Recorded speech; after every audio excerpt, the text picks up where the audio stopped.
After watching a TV show hosted by Chet You Betcha about the famous people's lives, Timmy asks if it would be awesome if he, Cosmo, and Wanda were famous. Cosmo says that he, Timmy, and Wanda are already famous. Wanda gets mad and turns Cosmo into a concrete block.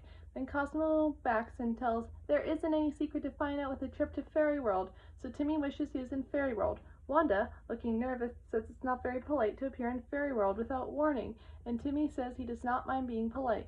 Cosmo agrees, saying that the only times that the words Timmy and polite appear in the same sentence is when the contraction isn't appears in the middle. Timmy ends up wishing to go to Fairy World anyway. Once there, Timmy is surprised that all the fairies are watching and wave to them. After a fairy says, "Cosmo's gorgeous," and another says that Wanda is fatter alive, Timmy finally asks what was happening.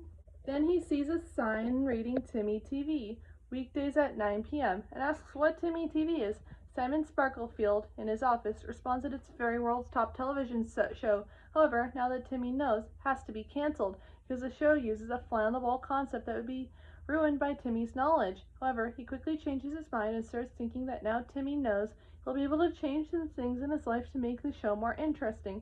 Timmy gets happy to know that he's Fairy World's #1 star and asks since when the show has been on Cosmo answers that it's since they canceled Leave It to Binky.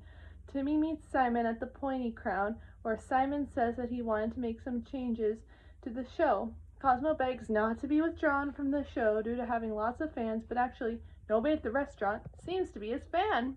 Timmy signs a contract without reading it, making Cosmo say the only times that the words Timmy and Reed appear in the same sentence are when the words doesn't appear in the middle. When relaxing at the pool, Simon says that Timmy needs a catchphrase, "What could possibly go wrong?" and change his hat's color to purple. Even while Wanda disagreed, Timmy does everything that Simon says.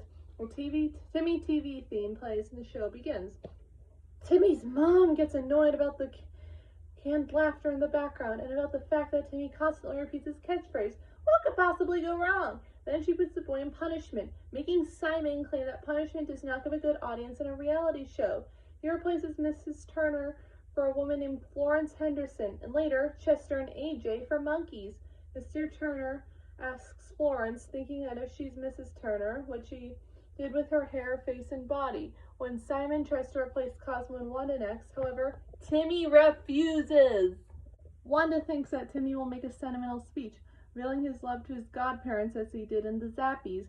Instead, Timmy said that if they were gone, he would miss having ice cream every time he wants. Simon says that Timmy signed a contract, and the only way to get out of that was finding a crazier person to be the main character of a new show. So Timmy founds Crocker TV, about Denzel Crocker's crazy life hunting fairies. Crocker's expression, "Fairy godparents," became his catchphrase.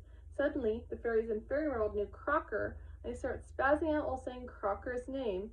Towards the end of the show, Timmy repeats for the last time his catchphrase, "What could possibly go wrong?" And then Binky appears, and Binky answers several things and tells that his mom is his manager. It makes Timmy remember that his mom was replaced, and then she appears in a screen with a lot of other children. Florence appears and says that she was in her place. Mrs. Turner notes that Florence is so shrill.